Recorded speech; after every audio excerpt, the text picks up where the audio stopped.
I collapse into my favorite leather armchair, kicking off my work boots and flexing my toes. The restoration of the Buchanan house consumed every minute of my day. Rotted floorboards, crumbling plaster, and a 100-year-old staircase that fought me with every splinter.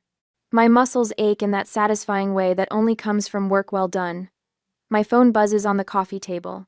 I ignored it at first, reaching instead for the glass of Cabernet I poured 10 minutes ago. The burgundy liquid catches the last golden rays of sunset through my Craftsman windows. The phone buzzes again, and again. I take a long sip and reach for it, thumbing through notifications. Another day, another dozen emails from contractors and clients. Then I see it. My thumb freezes mid-scroll. A photo of my sister Nyla draped in white satin, her face glowing beneath a delicate veil.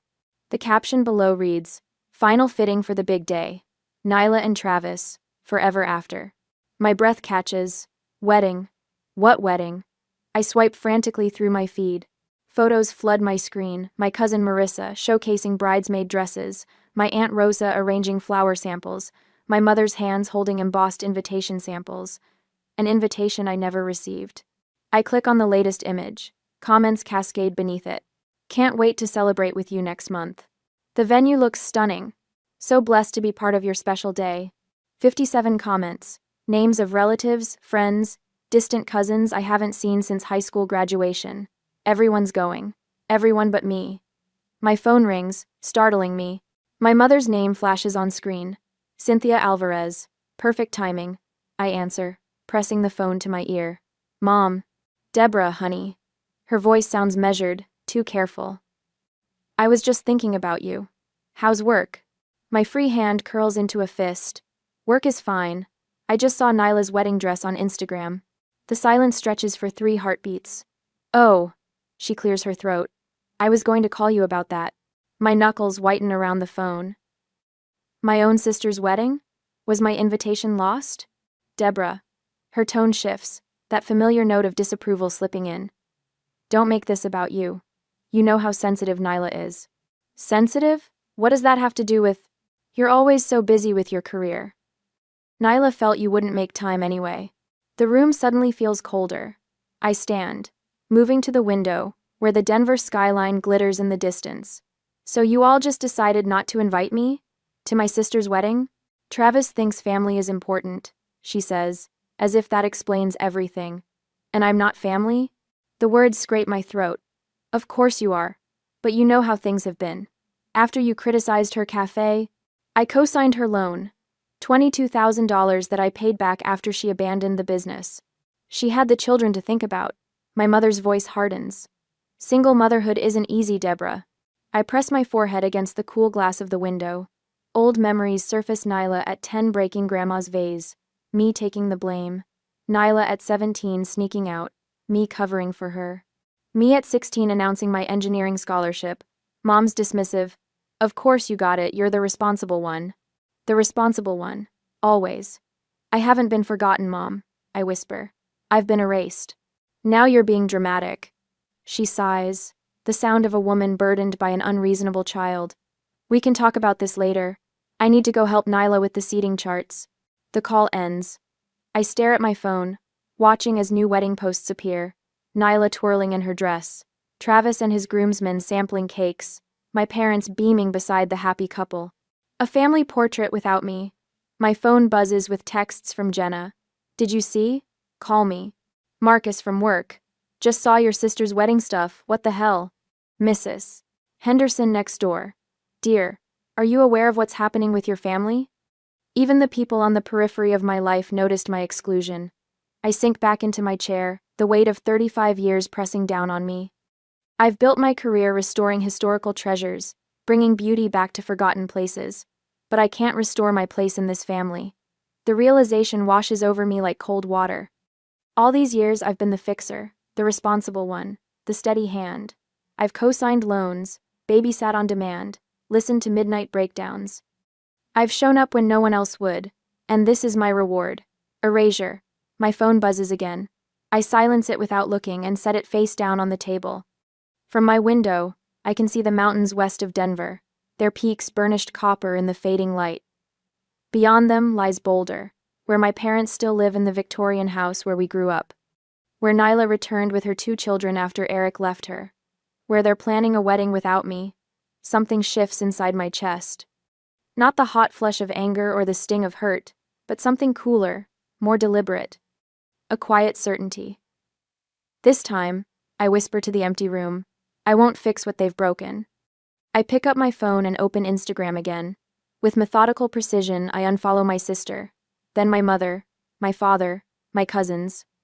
Each tap of my finger feels like setting down a burden I've carried too long. This is not an act of revenge, it's a decision, a boundary. The last golden light fades from my windows, plunging my living room into shadow. I don't move to turn on lamps. Instead, I sit in the gathering darkness, feeling lighter than I have in years. For the first time in my life, I'm not rushing to mend the family's broken pieces, and the silence that follows feels like freedom. My tires crunch over the gravel driveway of my parents' Victorian home in Boulder.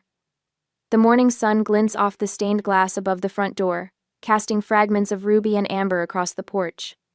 The house stands proud against the mountain backdrop, its gingerbread trim and sweeping eaves familiar as my own reflection. I grip the steering wheel until my knuckles blanch white.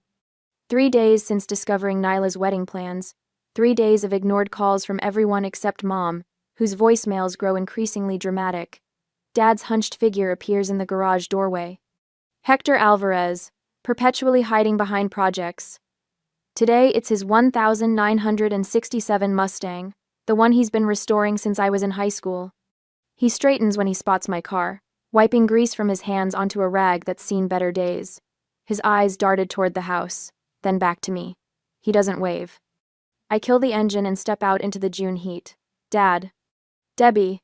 He nods, retreating deeper into the garage. Your mother's inside.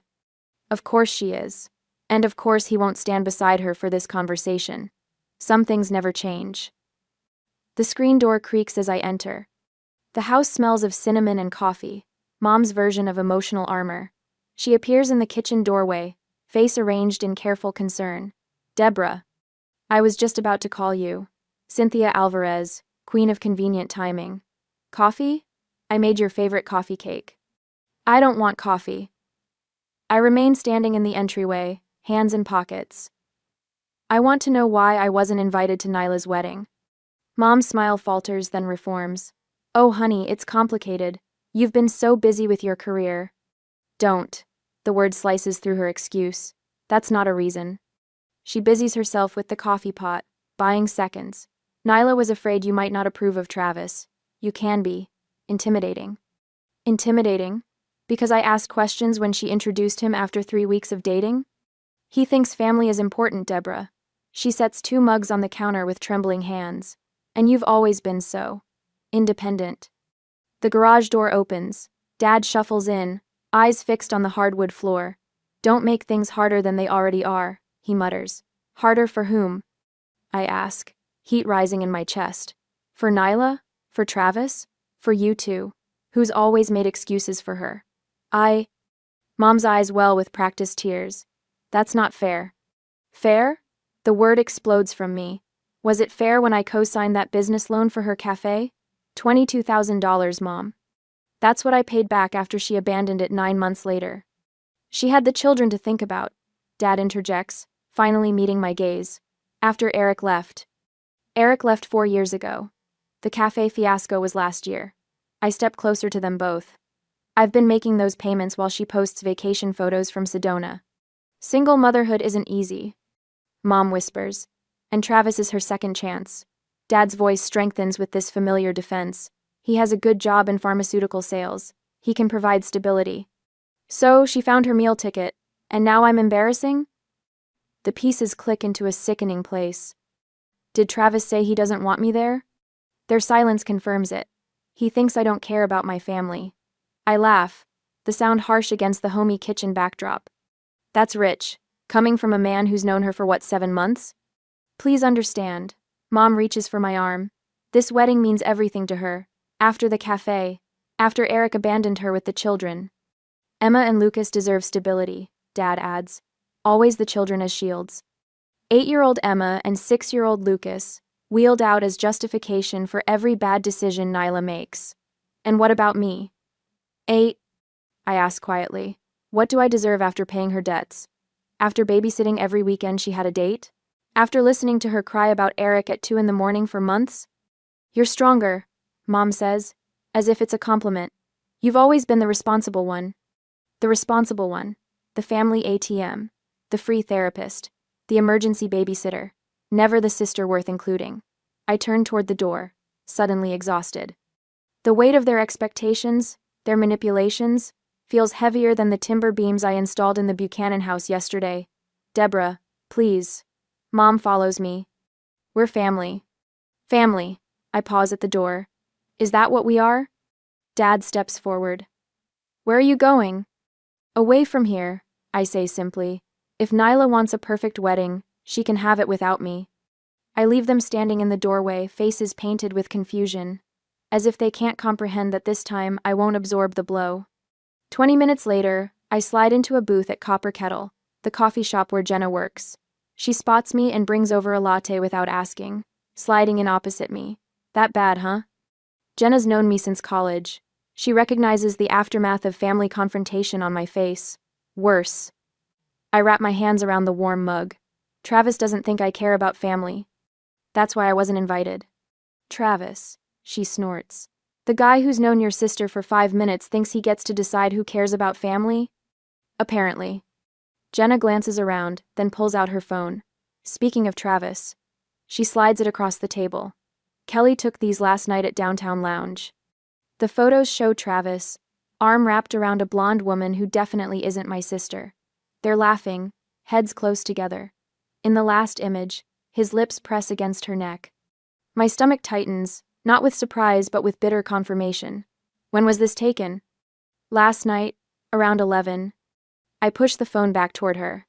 And what am I supposed to do with this information? Jenna blinks. Tell your sister? Tell your parents? Stop the wedding before she marries a cheater? The old me would have done exactly that, would have rushed to protect Nyla from herself, would have absorbed her rage when she inevitably shot the messenger. No. The word feels foreign but right. I'm not doing that. I'm not doing that. Deborah. This time, I'll let the truth expose itself. I sip my cooling latte. I'm not invited to the wedding, remember? It's not my place to interfere. Jenna studies me across the table.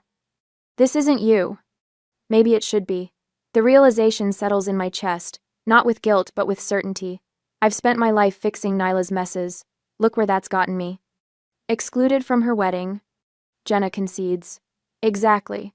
I straighten my shoulders. So let Travis be Travis. Let Nyla make her choices. I'm done being the family safety net. And if she marries him? Then she marries him. The words should hurt more than they do. I can't rescue someone who doesn't want to be saved. For the first time in my life, I don't rush to prevent a disaster heading toward my family. The discomfort of inaction sits heavy in my stomach, but beneath it runs a current of something unfamiliar. Relief. I pour myself a glass of Cabernet and settle into my window seat, the Denver skyline glittering against the night. My phone sits face down on the coffee table, deliberately silent. 3 weeks have passed since I discovered my exclusion from Nyla's wedding, and today is the big day at the Ridgewood estate. The Ridgewood. Even the name drips with old money and exclusivity. According to Jenna's intel, Mom spent weeks arranging white roses and gold accents throughout the historic mansion. 150 guests. Local press covering the union of Travis Reed, prominent engineer, and my sister, the perpetual damsel. I take a slow sip, savoring the wine's complexity. For the 10th time today, I resist the urge to check social media. What good would it do? Instead, I reach for my dog-eared copy of Restoration Ethics in Historical Architecture. Work always centers me. But my phone buzzes, rattling against the wood. Then again, and again. Something in the persistent rhythm sets my teeth on edge. I set my book aside and pick up the phone. 27 notifications, all in the last 4 minutes. My thumb hovers over the screen. Part of me wants to shut it off completely, finish my wine in peace. But an old instinct, that responsible one reflex, makes me swipe. A video fills my screen. Shaky footage from Ridgewood's grand ballroom. White roses everywhere, just as Jenna described. Guests in formal wear clustered against the walls. And in the center, Nyla and Travis. My sister's mascara streaks down her face, her perfect white dress crushed in her fists as she screams something unintelligible. Travis towers over her, his tuxedo jacket unbuttoned, tie askew. His face contorts with rage. "You knew I was seeing someone?" he shouts, voice cracking through my phone's speaker. "You set me up?" Nyla lunges forward, shoving his chest. "Everyone knew. You weren't exactly discreet." Then it happens. Travis's arm swings out, his open palm connecting with my sister's cheek. The crack echoes through the ballroom. Gasps erupt from the crowd.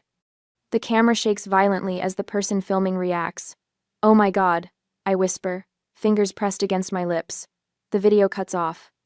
I frantically scroll through messages, piecing together the aftermath. Jenna. Deborah. Are you seeing this?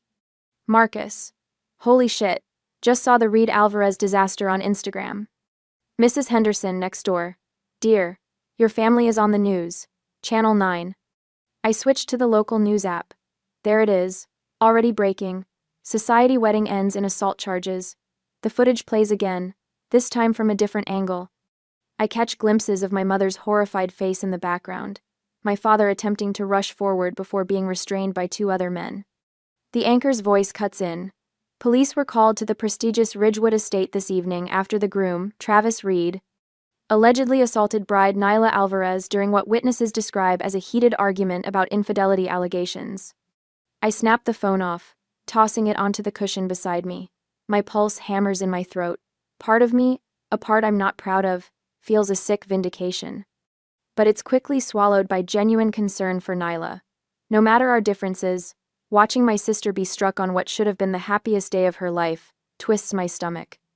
I drain my wine glass, refill it, and wait for what I know will come next. The phone rings at 11:47 p.m. My mother's name flashes on the screen. I let it ring 4 times, composing myself, before answering. "Mom." Sobbing erupts from the other end. "Deborah." Her voice catches, thin and reedy. "Your sister's hurt. Please come." I close my eyes, the words I've said 1,000 times in my life poised on my tongue. "I'll be right there. I'll fix it. I'll help." But something stops me. The memory of scrolling through wedding photos I wasn't meant to see. The years of cleaning up Nyla's messes. The money I'm still paying back. "I wasn't invited, Mom," I say quietly. "Showing up now would only make it worse."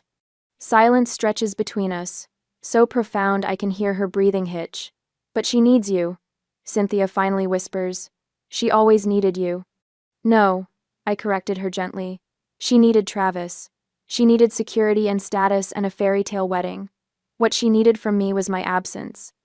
"That's not fair, Deborah." "I know." I swirl the wine in my glass, watching it catch the city lights. Neither was excluding me. More silence. I can almost see her face, the calculation behind her eyes, searching for the leverage that always worked before. The guilt, the family responsibility, the Deborah will fix it certainty. "I'm sorry about what happened," I add, my voice softer. "Truly, no one deserves that. But I'm not the solution this time." The line goes dead without another word. I stare at the phone, feeling something fundamental shift inside me. For the first time in my life, I've refused to rush into a family crisis. The absence of panic surprises me. I sleep better that night than I have in years. The next evening, Jenna arrives with takeout from that Thai place on 17th Street. We eat at my kitchen island, the news muted on the television across the room, occasionally flashing footage from the wedding disaster. "You holding up okay?" Jenna asks, twirling noodles around her fork. "It's wild stuff." "Surprisingly well," I admit, though the neighbors keep giving me these sympathetic looks when I get the mail. "Mrs. Henderson asked me if you needed anything when I was parking." I laugh. "Of course she did. She brought me banana bread this morning." The universal language of crisis comfort. Jenna grins, then grows serious. "Your mom call yet?" "Last night. I didn't go." Jenna's eyebrows shoot up. "Seriously? That's new." "Long overdue," I correct her. After dinner, Marcus texts to check in. Another unusual development in my normally quiet life. My colleague has become a surprising source of perspective. He understands being the family black sheep. "Saw more footage on the news. You okay?" He writes. "Better than expected." I reply. "Good. Some families only value you when they need something fixed. Trust me, I know." His words settle into me like the truth. I'm still thinking about them when a knock sounds at my front door just after 9. Through the peephole, I see my father, soaked from the sudden downpour, standing on my porch without an umbrella. Water streams from his silver hair down his weathered face. He looks 10 years older than when I saw him last. "Deborah," he calls, voice barely audible through the door. "Please, I need to talk to you." I lean my forehead against the cool wood, feeling the vibration of his knocking against my skin. "It's about the house," he adds, desperation cracking in his voice. "The bank is threatening foreclosure." My hand freezes on the doorknob. Foreclosure? My parents have owned that Victorian home for 35 years. Part of me wants to pretend I'm not home, to let him stand in the rain and feel what abandonment tastes like. But his slumped shoulders and rain-soaked appearance pull at something deep and ingrained. With a sigh, I turn the lock and open the door. "You have 10 minutes, I tell him, stepping aside. "And this better not be about Nyla." He steps in, rainwater pooling at his feet, and shakes his head. "It's worse than that," he says, pulling a thick manila envelope from inside his jacket. "Much worse." As I close the door behind him, a chill runs through me that has nothing to do with the rain. While he dries off, I fill the electric kettle. Some conversations require hot beverages. My hands tremble slightly as I pull 2 mugs from the cabinet, anticipating whatever new family crisis he's brought to my doorstep. When he emerges, he looks smaller somehow, diminished. He clutches a manila envelope, wrinkled and damp at the edges. "We've been using your money for something else," he says without preamble. The kettle whistles. I pour hot water over tea bags, buying myself time to process his words. "What money?" "The monthly checks. For the house. 4 years ago, my parents claimed they were struggling with their mortgage. I'd been sending $1,100 every month since then. For the mortgage," I say slowly. "That's what you told me." "Not exactly." He slides the envelope across my dining table. "It was for a loan. A home equity line of credit." I open the envelope, spreading the contents across the polished wood. Bank statements, loan documents, notices of pending foreclosure proceedings. My eyes catch the loan amount, $195,000. "You took out a HELOC?" He nods, eyes fixed on his hands. "For Nyla. After Eric left, the kids needed stability." I scan the paperwork, blood turning cold as I spot the co-signers, Cynthia Alvarez and Nyla Alvarez. "Dad, Nyla hasn't lived in that house for years. How could she co-sign?" "Your mother." He stops, swallows hard. "She told the bank Nyla was living with us." Understanding crashes down. So the money I've been sending was going toward the HELOC payments, not the original mortgage. I grab a calculator from my desk drawer, punching numbers with trembling fingers. 4 years, 12 months, $1,100 each month. $82,000. My voice sounds distant, as if someone else is speaking. "You've taken $82,000 from me under false pretenses." "Deborah, where did the money go?" I demand, slapping my palm against the table. A mug jumps, spilling tea across the statements. Neither of us moves to clean it up. Nyla's debts, the legal fees after Eric left, the down payment on her house. Travis had requirements about where they would live. I laugh, a harsh sound that surprises even me. Travis, the man who hit her at their wedding, that's who got my money? Dad doesn't answer, which is answer enough. I stand, moving to my office with mechanical precision, return with my phone and digital camera. Begin photographing every document. "What are you doing?" he asks. "Documenting fraud." The camera shutter clicks with satisfying finality. Bank fraud, specifically, falsifying residents' information on a loan application. "You can't." I absolutely can. I continue photographing, hands steady now. And I will. "It would destroy your mother. Nyla's kids." "Don't." I hold up one hand. "Don't you dare put this on me. I'm not the one who lied. I'm not the one who stole." His face crumples. "We never meant." "Yes, you did." I set the camera down, meeting his eyes directly. "You meant every bit of it. You just never expected to get caught." My phone buzzes. A text from Marcus, my colleague. "Bank contact info coming your way. My cousin's in mortgage fraud investigations." "How much is left on the HELOC?" I ask. "About 70,000. Dad rubs his face. "The foreclosure notice came yesterday. They're calling the entire balance due." I resume photographing, capturing every signature, every false statement. Dad watches in silence, the magnitude of what they've done finally sinking in. Why now? I ask finally. Why tell me after all this time? Your mother thought we could refinance, but no bank will touch us after the wedding fiasco hit the news. He hesitates. And I couldn't live with it anymore. Not after you were excluded from the wedding. Not after everything. My phone rings. I answer without checking the caller ID. Jenna's voice fills the line. Heads up. The next day, I stand in the center of my living room, surveying my preparations with the meticulous eye I normally reserve for historic building inspections. The large oak dining table, a restoration project I salvaged from an 1,882 farmhouse, dominates the space. Its surface tells a story of betrayal through carefully arranged papers, photographs, and bank statements. A knock at the door announces Aunt Rosa's arrival. I chose her carefully, Dad's sister, the only family member who never played favorites. You look tired, mija, she says, stepping inside. Her silver-streaked hair frames concerned eyes. Not tired, ready. I adjust a stack of bank statements. Thank you for being here. She squeezes my hand. Family should tell the truth, not pretty lies. The doorbell rings again. My stomach clenches as I check my watch. They're 15 minutes early. A power move. Classic Cynthia. I'll make coffee, Rosa offers, retreating to the kitchen. I open the door to find them huddled on my porch. Mom's face wears a mask of injured dignity. Dad studies his shoes. Nyla stands slightly behind them, arms wrapped protectively around her middle. Come in. My voice sounds foreign to my ears, steady, unruffled. They file past me like solemn funeral attendees. No one speaks as they settle around my dining table. Nyla gasps quietly when she notices the papers. Dad's shoulders sag further. Mom's lips pinch into a bloodless line. Aunt Rosa brings coffee nobody touches. I remain standing. The silence stretches until Mom shifts in her chair. What is all this drama for, Deborah? If you need help with your finances. Stop. The word slices through her deflection. For once in your life, just stop talking and listen. I slide a document toward her. This is the home equity line of credit you took out 4 years ago. $195,000. With Nyla listed as co-signer, claiming she lived at the property. Dad's eyes close briefly. This, I continue, pushing forward another document, is the rental agreement I signed when I moved out 12 years ago. The one that specifically forbids you from using my financial information or claiming I live there.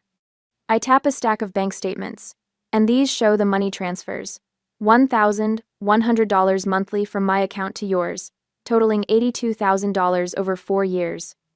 Nyla's face drains of color. Mom? What is she talking about? Our mother told me the house needed repairs, I explained, never taking my eyes off Cynthia. A new roof. Foundation work. That she and Dad were struggling to keep up with expenses in retirement. She asked for help. I agreed to send what I could each month. My fingers tremble slightly as I lay out the photographs. These are pictures from the bank lobby security camera. Mom depositing my checks directly into the HELOC payment account. Cynthia's chin lifts. I only did what I had to do to keep a roof over the kids' heads. You kept that roof with my money and my trust. The fury pulses behind my eyes, yet my voice remains level. The same money I earned working 60-hour weeks while repaying Nyla's failed cafe loan. Nyla's mouth drops open. Cafe loan? But you said that was a refinance. Your sister co-signed for your business, Aunt Rosa interjects quietly. When it failed, she paid back every penny. Dad finally speaks, voice rough with shame. Debbie, we never meant for it to go this far. Don't. I raise my hand. Intentions don't erase fraud. Fraud? Cynthia sputters. We're family. Family doesn't steal from each other, I counter. The family doesn't forge signatures on loan documents. Nyla stares at the papers, hands shaking. I didn't know, Deborah. Mom just said it was a refinance, that you approved everything. I believe her. Nyla was always the golden child, but never the mastermind. Cynthia sniffs. Well, what do you want? To send your parents to jail? To make your sister homeless with 2 children? Dad's head snaps up. That's enough, Sin. The sharpness in his tone startles us all. In 40 years of marriage, I've never heard him speak to her that way. Debbie has every right to be furious. His weathered hands spread flat on the table. If you want the house, We'll sign it over. The side lot can be sold to repay what we took. Cynthia falls silent, hands twisting in her lap. I look at my father, really look at him. The proud carpenter who taught me to restore instead of replace, to find value in damaged things. His eyes hold a mixture of shame and relief, the weight of secrets finally lifting. I don't want your house, I say. I just want this to end. Aunt Rosa takes a notebook from her purse. I've spoken with a friend at First American Title. We can do a quitclaim deed for the side lot today, transfer it directly to Deborah. We could sell it, Dad says. The Miller boy next door has been asking about it for years. I want to expand his garden. 2. Fine. My mother's voice is clipped.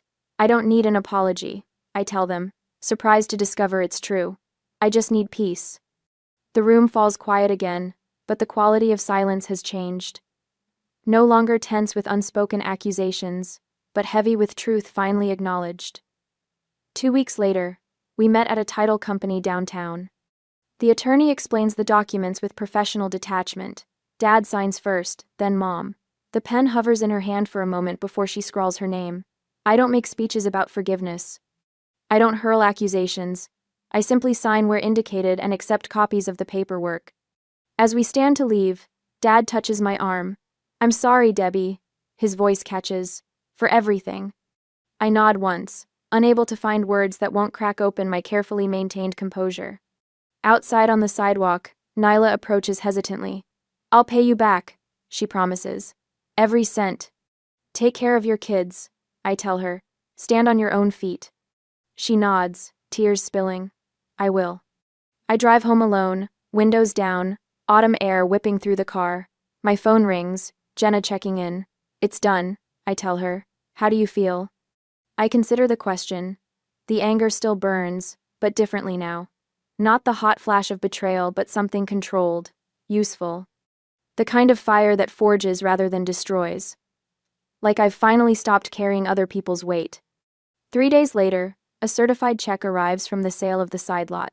I study the numbers, calculating what it will and won't cover what I've lost. Not everything, not nearly enough. But as I fold the check into my wallet, I realize I've gained something worth more. The power of truth, the strength of boundaries. The freedom of no longer being responsible for everyone else's happiness. For the first time in 35 years, the only life I have to fix is my own. Morning light spills across my kitchen counter in the gun barrel home I've restored over the past year. The 3-bedroom ranch house sits on a corner lot with a view of the flatirons that still takes my breath away. I trace my finger along the freshly sanded oak countertop, remembering the splinters that once made it dangerous to touch. My phone vibrates against the granite island.